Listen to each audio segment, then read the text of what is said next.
cash flow is always a deal. Yeah. And like their profitability, they hadn't done a profitability analysis on their big clients. And I'm like, you need to do that. And sure enough, their biggest clients, they had client risk. They had, their biggest client was probably about 30% of their total income at that time, and they were losing money. He thought Right. they weren't, but they were losing money on every invoice to that big company. I said, you need price increases, man. Oh, well, I'm afraid they're going to leave. I said, well, if they leave, they've just given you a raise because you're losing money on every job you do. All right. What's up, everyone? Welcome to the Sehgal show. Today, we have a really special guest. Now, a person who love helping CEOs and their teams save money, make money, stay out of the trouble, and have fun. He is the owner at BGW CPA and the co-founder and co-host of a podcast show called Anything But Typical, and author of the book Silence The Imposter. He has also served as a president for 4 successful companies, including BizJournals, a business insight hub, which he has helped transform from a 3% organization to a $100 million company. And he has completed 2 turnarounds and held executive positions in 2 Fortune 500 companies as well. There is much more to talk about this guy. Let's listen directly from the man himself. Let's welcome Gary Frey on our show today. Hey, welcome, Gary. Hey, thank you, Sahil. It's good to be with you. Thank you for having me on here. Absolutely, it's a pleasure for us, Gary, to have you on the show. And there's so much to dive into your journey. So let's dive in. I'm Let's curious go. to absolutely. So I'm gonna start with not a typical question about introducing what you are doing right now, but we'll start with what was Gary doing before having becoming this business coach or successful entrepreneurs handling all these big positions. Well, I have I planned and God laughed journey to be sure, because I was trained as a graphic designer, thought that's what I was going to do all of my life. And that, let's see, that one, that license tag was when I was brought in to do a turnaround of an ad agency, but I was a designer and I thought I had no business doing this whatsoever. I had no credentials whatsoever, but we were able to turn it in 9 months. And I thought, man, this is going to be my forever home. My name was on the door, and my partner's name was on the door. He was 20 years older than me. And then 3 years later, I caught him, with his hand in the financial cookie jar. He was embezzling twice, caught him. And so that was the beginning of a journey that I thought, well, this is my path. This is the only thing I'm good at. and, and I was pretty good at it. But then, it's just taken me into a lot of very strange and interesting and places where I had no business being. At least that's what I thought, because I certainly didn't have the training or the credentials for it. But by God's grace and his humor and a lot of other people along the way, it's been a kind of a crazy ride, and it's taken me in places. I'm the only non-CPA college dropout owner in a regional CPA firm. So I think that's hilarious too. That's interesting. So, how curious? How old were you when you started this graphic designing?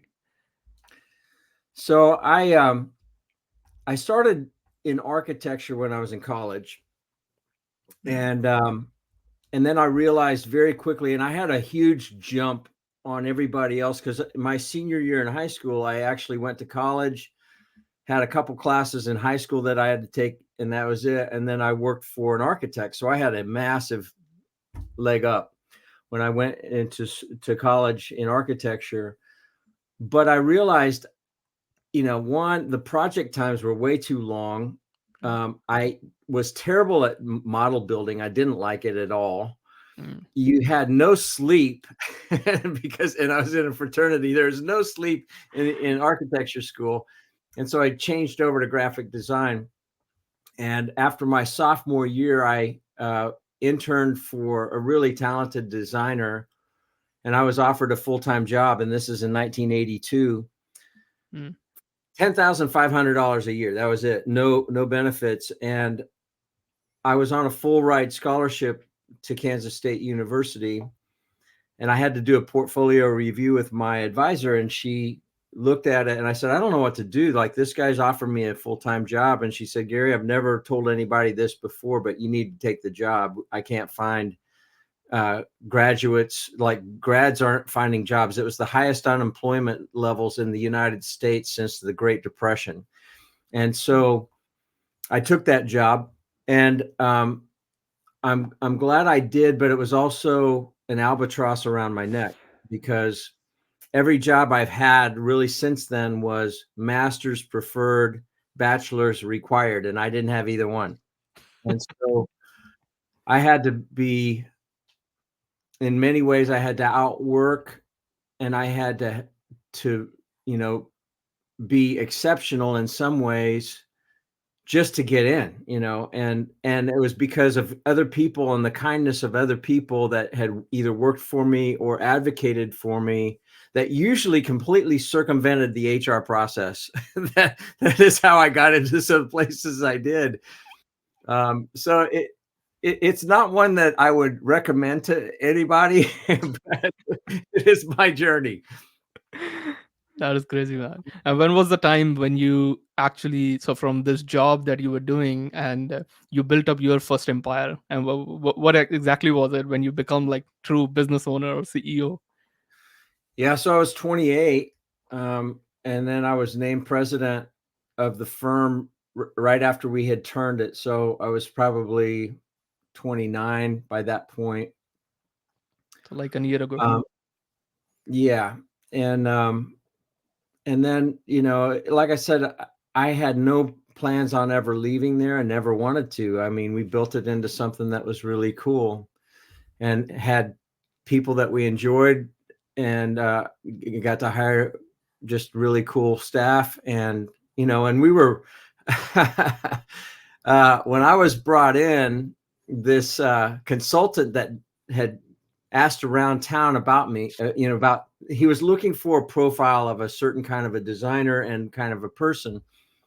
And my name kept cropping up in Wichita, Kansas. And this consultant was $10,000 a day, plus you paid his expenses, and he flew only first class, and he had to stay at a pretty high level hotel. So he was not a cheap date at all. And you had to pay him up front. That was the other thing. So, and my partner was basically bankrupt. He didn't even have the money to go bankrupt. And so it was a major Hail Mary move to hire this guy out of Richmond, Virginia.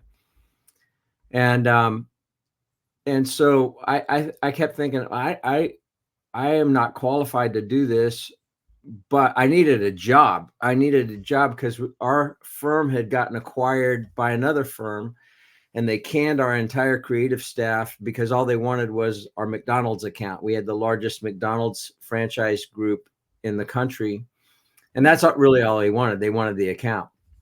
And so our creative team was out on the streets, and but I had defined myself as a designer because that's all I knew, even though I had run other things. Even as in high school, I was the youngest manager of a municipal swimming pool, and it was the first time that we ever got into profitability. And it was a really simple turnaround because all of our lifeguards were eating all the profits in the concession stand. And so, because they always were like, hey, whatever you want to eat. Well, they just ate us into oblivion. So I'm like, okay, you get one candy bar and you can have as many soft drinks as you want, because soft drinks were a very high margin, and you can have as much popcorn as you want. That's it. And that was the stroke of brilliance. It turned it into a profitable venture. So, it's kind of simple stuff, really. Right. And that simple stuff you used to build up, like how much big empire that had become. Yeah, the biggest one was bizjournals.com, which, turned into $100 million valuation. And that was a crazy ride, really crazy. And initially, when they hired me away from Bank of America, because I ran business marketing for Bank of America, and there, even there, they recruited me, and they said, this role is a MacGyver role. That's where I get this MacGyver, because it was, and if you've ever seen any of the old TV show MacGyver, he was a guy that could just kind of make explosive devices out of hairspray and and lighters and duct tape. If you had those three things, you were good. And so I had to improvise. I had to just use common sense and street smarts to figure out complex problems. I think that was the thing. And it was kind of the same thing with bizjournals.com. I initially, when they asked me, hey, they recruited me, and I said, I am not the guy. And I said, I'm not a early stage tech guy, because this is in the .com boom in late 1999 when they were recruiting me. And I said, I'm not the guy. I don't even know why you would ask me, because I'm not a publishing guy or anything. And they said, no, we have three things that we need, and you're really good in all those. One, we have to build it into a real company. You've done that. Two, we have to rebrand it. It was called amcity.com for American City Business Journals, and nobody knew what that meant. And the publishers, had different names for their publishers. Some of them were the Atlanta Business Chronicle, the Charlotte Business Journal. Most of them had Business Journal, but some of them didn't. And they said, we got to make sense out of it. And the third thing is you're a bridge builder, and you've got to find a win-win for these publishers that think that they're going to go by the way of the dodo bird, which was, .com anything sounded great and it was worth a lot, and anything that wasn't .com wasn't worth anything, at least in those days. And so those were three things that I was good at, but they had to convince me, because I kept thinking, oh, no. Imposter syndrome was just raging in my mind, because I was working with some really accomplished people, So somebody took you out from that imposter syndrome, gave you the responsibility, believed in you, and that's how it blew it up. Right? That's amazing. Yeah, and I wish it would have been that easy to release me from imposter syndrome, but it didn't. I mean, from the time I was a kid until my 50s, and I'm 62, but it really probably wasn't until my 50s that I stopped listening to that incessant voice that says you're not good enough, you're in over your head. If people just knew this or that about you, they would reject you. I was just always comparing myself to everybody else, and I always felt less than, because these are the credentials that you have to be in this position. I didn't have them, or the pedigree that you had to have been raised in. I didn't have those. So, I would say I've learned the hard lessons and the freedom and the freeing lessons from imposter syndrome through really hard times, through really difficult times. So glad you touched base on that. And this is a common problem with a lot of entrepreneurs. Like everyone face this imposter syndrome. I'm not good enough. Who am I to help someone, to charge even any price and all. What are your lessons for these? Now you have came out of it and you have conquered it well, and you have like decades of experience and wisdom. What are the advice or lessons that you can give to someone? As it's a lot of noise out there in the world now. Like there's a ton of noise. Yeah. Well, so I wrote this book, Silence the Imposter. This is it. Right. And that is me. Let's see. Here we go. There we go. I actually did this on my phone. I shot this on my phone and comprised that on my phone using my fingers. Like, it's pretty funny. But so, I don't want to be a designer ever again, but I can't take myself out of some of that. Right. But it was a woman that I was coaching who had 10,000 employees at the time. This was about 3.5 years ago. And she says, Gary, I don't know what I'm doing. I said, why would you say that? And she is a really good CEO, very purposeful, has a really good company. And now it's got 12,000 employees. And she had already sold one company. And she started these companies. Like, it wasn't like she inherited them. She started them from scratch. I said, Tana, why would you say that? And she said, I only have a 2-year secretarial degree. And I said, you know what that is? That's imposter syndrome. And she said, yeah, you're right. And that evening, I realized, wait a minute, pretty much every CEO that has confided in me that I've either coached or I've walked alongside or I worked for, if they dropped their guard, they told me a similar thing. Felt like I'm not that good. People think I'm better than I am.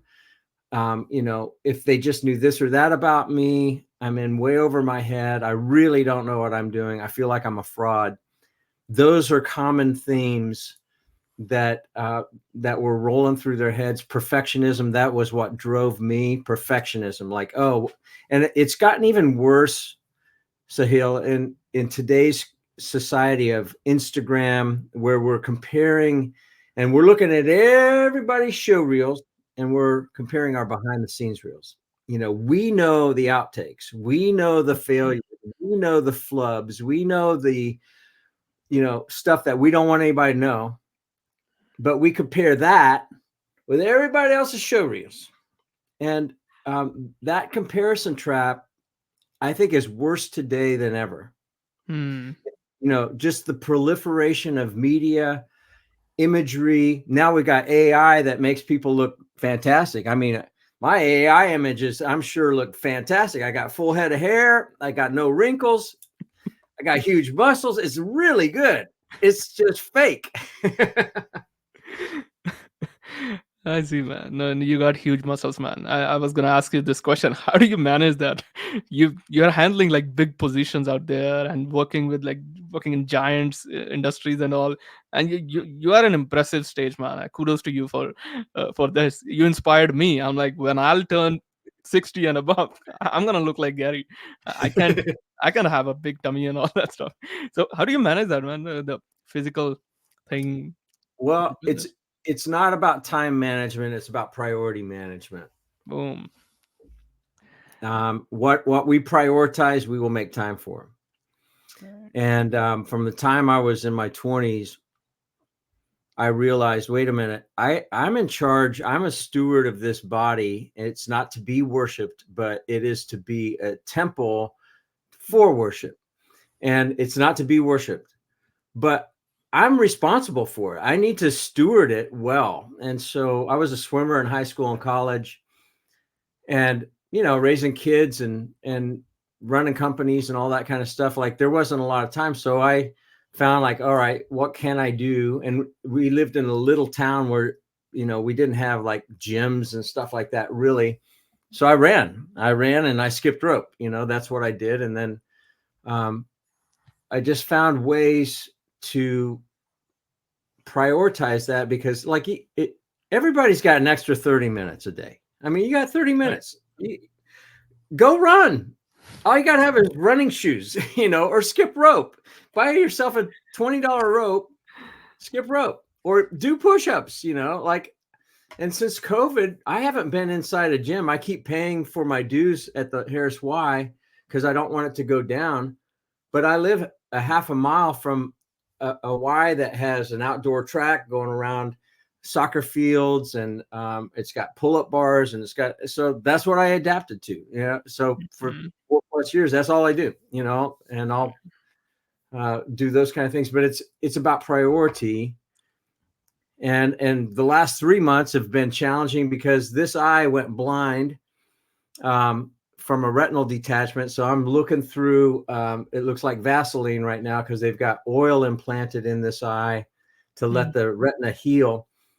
And so they said for 3 months, like you can't do anything. Like I said, I can't do anything. Well, you can walk. Okay. So I walk 5 miles a day. Now that takes a little longer than 30 minutes. But you got to do something, because I've seen too many people just grind and grind and grind in the business world. I'll get to it, and they destroy their health in the process, and it ain't worth it. There are no guarantees. You can do all these things. I mean, why did I start losing my eyesight from a retinal disease? I don't know. Yeah. I don't like it. and I don't like being sidelined for a little bit, but what are you going to do? You're going to gripe and moan, or you're going to find gratitude and be thankful for what you can do and then go do it. Amazing, man. Thanks for sharing that. It's pretty inspiring. This age is just a number at the end of the day. That it's all about priorities. How do you do that? Cool, man. Yeah, one of my favorite comments that I heard was, age is mind over matter. If you don't mind, it don't matter. I like it. That's fantastic. Love it. Mind over matter. Good. Cool. I want to touch base on the business part, and of course, you have handled these big growth processes, I would say. So you have coach CEOs of the Yeah. company and all. What are the key factors that can make or break the growth process when scaling a business? How do you define that? There are a lot of factors that come into play. I like to keep it simple because that's how I like to think. The number one, I mean, there are a number of things. First, you got to know your why. I mean, Simon Sinek has made millions off of understanding and been able to convey that very simple concept, but it still comes down to why you're doing what you're doing, because if we don't know, we don't have the strength and the perseverance to push through the hard times, and there are always hard times. Launching a company is really hard, and at each stage of growth you need kind of new things. And so one of the things in my book that I talk about is, it's weapon number 2, and it's a simple T-chart that I had to do on myself when I left my own company in 1994, but I call it Thrive Wither. And it's a simple T-chart. Left side is thrive, right side is wither. And this is not strengths and weaknesses. Is a huge difference, because you can have strengths that are actually in your wither column because you're burned out on it, or you became proficient because you were told you should, but you hate it. Just because you're good doesn't mean that you love doing it and that it really turns your crank. So what's funny is, retrospectively, when I look back at, some of my bigger successes, or when people drug me into places where I'm like, no, no, no, no, no, it was because they were identifying stuff that was actually where I was good, and it was in my thrive column, and I wanted to run. I didn't want to just drag my feet or slow walk it. I wanted to run. And so that is very important for you as a founder, but also for all of your people, because at each stage of growth, here's what happens. Hey, we're growing. We don't have the money to pay for this or that, which always is a deal. Cash flow is always a deal in these growth inflection points. So what do? All right, guys, this is what we got going on. We need this.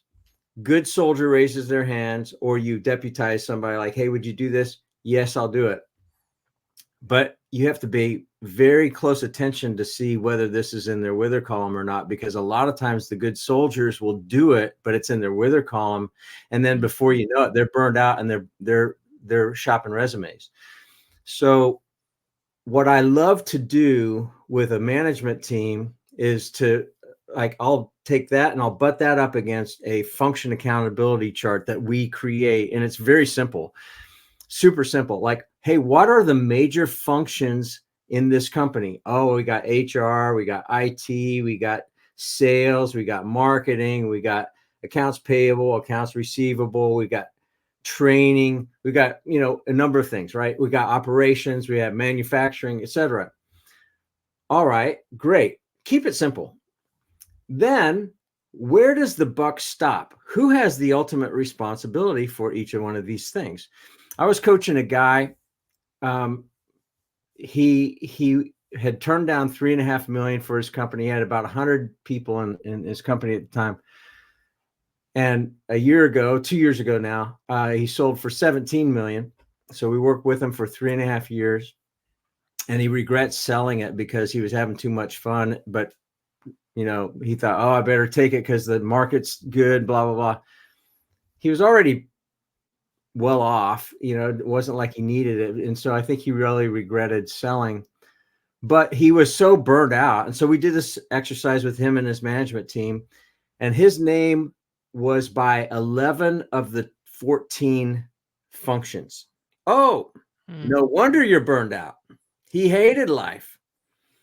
And so to the rest of the management team, I'm like, hey, and I knew the CFO, COO, who was a friend that I helped him get there. And it was just his first offsite with these guys. Like, he was still not even a full-time employee yet. I said, hey, Richard, would you like any of these things? Because I knew how he was wired. Like, I knew he would want like these 3 or 4 things. He goes, oh man, I would love those things.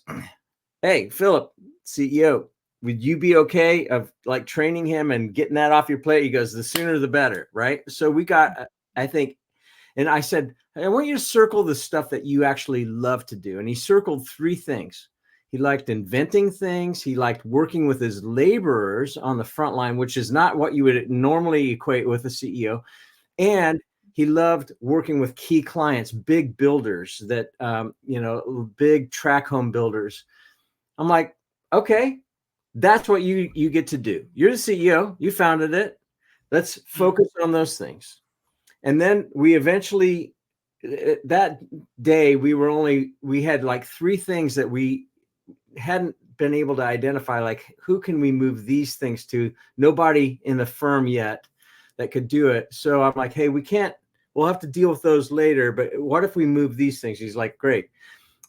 Literally within less than 5 or 6 months, I saw him again. And I mean, outside of a coaching thing. And I said, man, you seem like you're doing great. And it wasn't life was good, because his wife was having medical issues, and they had adopted a special needs kid that was really in a bad place. It wasn't like life was easy. And he goes, Gary, I can't wait to go to work every day. I can't wait. Wow. I mean, those kind of simple things. Right. Cash flow is always a deal. Yeah. And like their profitability, they hadn't done a profitability analysis on their big clients. And I'm like, you need to do that. And sure enough, their biggest clients, they had client risk. They had, their biggest client was probably about 30% of their total income at that time. And they were losing money. He thought they weren't, but they were losing money on every invoice to that big company. I said, you need price increases, man. Oh, well, I'm afraid they're going to leave. I said, well, if they leave, they've just given you a raise, because you're losing money on every job you do. So those are the kind of simple things that a lot of times people think, oh, well, we got it covered. Keep it simple, know what your clients actually think about you. Ask them. A lot of people think that they know. Yeah. They don't ask. They don't want to know. Simple. Thanks for sharing that, man. That was deep. I was reading this Atomic Habit books, and it was mentioned over there, like, don't focus on goals. And it reminded me of that. You didn't focus on cash flow. You fixed the system, which is like the person in this case, which once that is fixed, eventually goal will be a byproduct. Yes. And when you get people in a team where they were focused, like one of the things that they had never done, they had never defined their core values, their core purpose, their differentiating moves. They hadn't defined any of that stuff. So we did a 2-day where we got them locked and loaded on that. And then that wasn't that was just the beginning step. The first year it was a little clunky as they were learning new systems and that sort of thing. The second year they started moving. The third year, man, they were cooking with gas and they were having fun. That's what is super rewarding, man. If you can get people to where they're in their thrive zones, it's fun. Absolutely. I have a follow-up question to that. So when you look at any company organization and you see that is struggling and you want to restructure it or revitalize it, what is your 30,000 view from that? What is the first thing you fix? Like in this case, you fix the person, if I got this right. So if you want to put it in 3 to 5 pointers, maybe these are the couple of things you look at, move from one to another. I look for the first thing is I look for where's the biggest pain. In that case, you got a CEO, founder that's burned out. That's not always the case. sometimes they're growing too rapidly and they're going to burn out of cash, and then what? So you have to focus on where's the biggest pain first. You got to do a lot of questions and a lot of listening, and then what? Then I'll go. Sometimes I'll say, "Well, what do you think the issue is?" Well, I don't know. Why you're here? I know, but what do you think? Get them talking. A lot of times the answers are inside. right here. But another friend of mine, he was a coaching client of a partner of mine, and this guy was a brilliant, and still is, but he was a brilliant investment banker, made tons of money, had like 3 or 4 McLarens, like, like if one wasn't enough. But he's very smart. And I said, I got to ask you, why, with all your accomplishments, why you have Robert as your coach? And he goes, oh, that's easy. It's hard to read the label when you're inside the jar. You got to have somebody outside the jar to help you read the label. Outside perspective. I said, ooh, I'm going to use that. I'm going to hold on to that. He said, well, I wish I could claim, that it was mine, but he said, somebody said it and I heard it and I just glommed onto it too. So. Yeah. I say something something along the same lines. Like sometimes you are so close to the thing that you can't read what is written because it's so close right to your face that you cannot read it, and you need Correct. extra care of either someone's help who can read it for you or can take a distance from that. Yeah, and the other thing that I think is very interesting is if you're the leader, go down to the front line and ask them, because a lot of times the answers are within the front line. Yeah. And the bigger you get, the more important it is to go down to the front line. When I worked at Bank of America under Hugh McCall, he was the CEO. When I was hired there, we were at 80,000 employees and we were at 160,000 within 2 years. 3 huge acquisitions. And this guy was a leader's leader. He walked among the troops and he actually listened. And I just admired that about Hugh McCall, because he actually cared, but he had he was a Marine at one point. So he knew order and he knew discipline, but he actually he did not isolate himself from the ranks. Pretty powerful. Pretty powerful. Absolutely. Thanks for sharing that. That was deep, I would say. Cool. I want to touch base on the book that you wrote. I am trying to put myself into writing my first book, and something keeps on coming and all that stuff. So I want to ask you, what inspired you to write your Silence the Imposter book? And have you seen how it has impacted maybe your readers, your clients, or your business? Yeah. Well, it was because of that conversation with Tana Green. She's one of only 2 people that I actually mention in the book by name. Because when she said, I don't know what I'm doing. And that's when I'm like, you know what? There's a pattern here. I got to write it. And I had to expose my own, and I'd already done some of that, but that's what drove me to do it. I started with kind of my journey first, and I'm like, I don't want this to be about me though. And so it's actually the second part of the book. The first part of the book is the 7 weapons. But that writing of my journey helped me realize, all right, these were actually the key weapons that I learned, and usually in hard times, that shut the mouth of the imposter.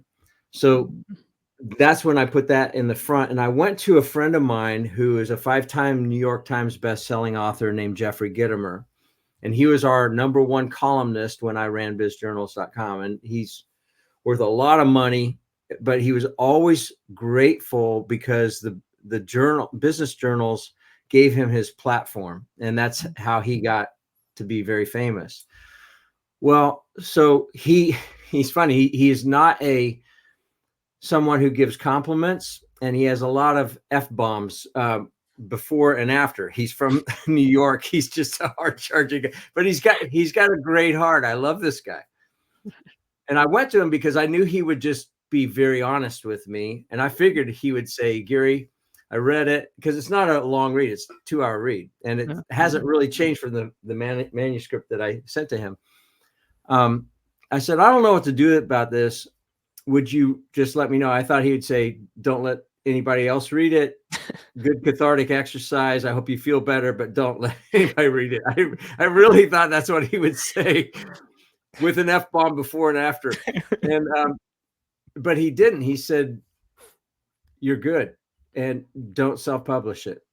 I'm like, now what? Like, I don't know any of these people, and I'm a nobody. And that could sound like imposter syndrome, but it's true. Like, I don't know that path, And so he said, I'm going to introduce you to some publishers. And he bought back all of he's written 17 books, but 5 of them were runaway millions of copies. And he bought all the rights back from the various publishers, from, the notable big ones. He introduces me. I get ghosted. And finally I said, Jeffrey, I mean, what's the deal? Why am I getting ghosted by these people? And he said, I don't know. They're idiots and, F-bombs. So then he says, hey, I'm going to have the top editor at Wiley call you.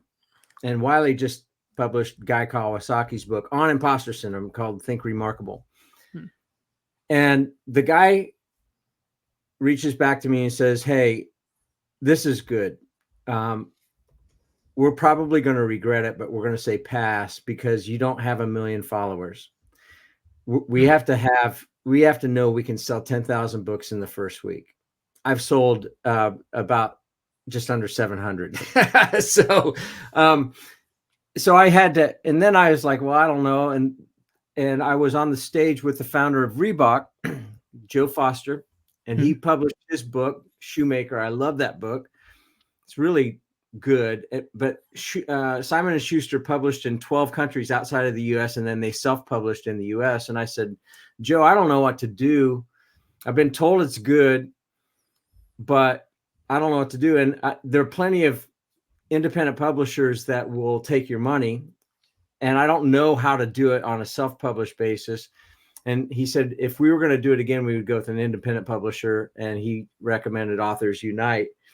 And I said, would you make an intro? Because plenty will take your money, but I mean, you can spend a ton of money. I've had a friend that spent 120 grand to have somebody write his book for him. Like, they wrote it. I'm like, I wrote it. I don't want somebody else writing it, but I don't know what to do. So that's the path that I went.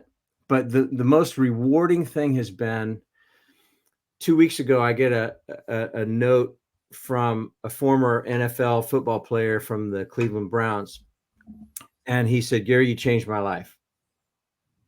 Oh. How's that? And he said, your book, and he had heard me speak, because I love speaking about it. And he said, you changed my life. And that same week I got a note from a Vietnamese guy that was he's writing a book, because he was one of the boat people that had to leave and flee Vietnam. He's an optometrist in Toronto, Canada. And he said the same thing. He goes, Gary, you changed my life. Really? So, I've shown these to my wife, and I've had a number of people that have told me that it's not reflective in the numbers. But I said to my wife, and she was the one that told me, spend the $10,000, and we don't spend money like that on ourselves. But she said, just do it. You need to get it out there. And she didn't read the book for a long time, because there's a lot of painful part of the journey in this baby. I mean, it was hard for her to read it. Right. But it was because she said, spend the money, that somebody said, hey, you changed my life. That's pretty cool. Glad you wrote it, man. You never know how one effort can change somebody's life, and then it's not that person's life. I think that it changes the whole generations. That's how I look at it as. It's not that one person. Yeah, amazing. Yeah, right. I think that's true. Yeah.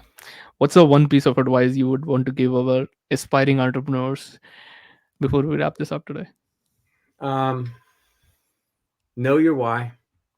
Why are you doing it? and get really honest about it,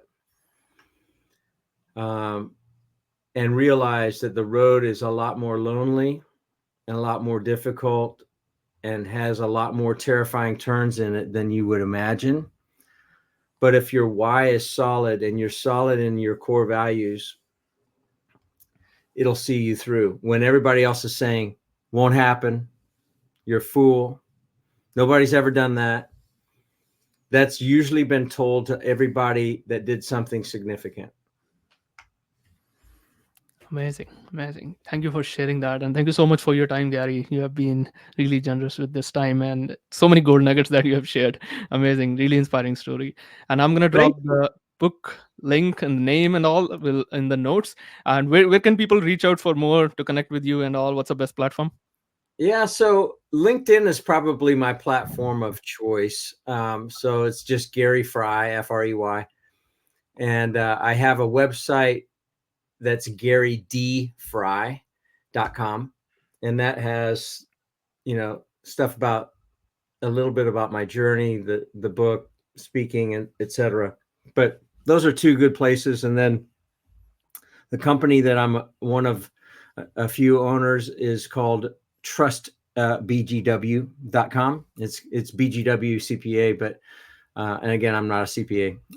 I run business development and coaching for the firm, and so those are three easy places to go. Oh, and then also the Anything But Typical podcast. We started that 4.5 years ago. That's a fun place to go, and we're on all the major platforms. But those are entrepreneurial stories. Like you could go, poke around in there and find plenty of guests because they're all really amazing stories. So that's 4.5 years of doing podcasts every other week. Oh That's wow. fun. Amazing. I'm gonna drop all these links. I was listening to one of your recent podcasts as well, so I'm gonna drop the links, all the these in the show notes. So make sure to go check out his platforms and the podcast as well. You're gonna love it, of course. So thank you so much for Gary for coming and sharing this. You're part of the story journey, all the lessons, and we'll be Yeah. coming up with another episode very soon. For my audience who are listening or watching, stay tuned for the next episode very soon. Take care. Bye, Thank bye you so everyone. much, Sahil. You're welcome, man. Appreciate it.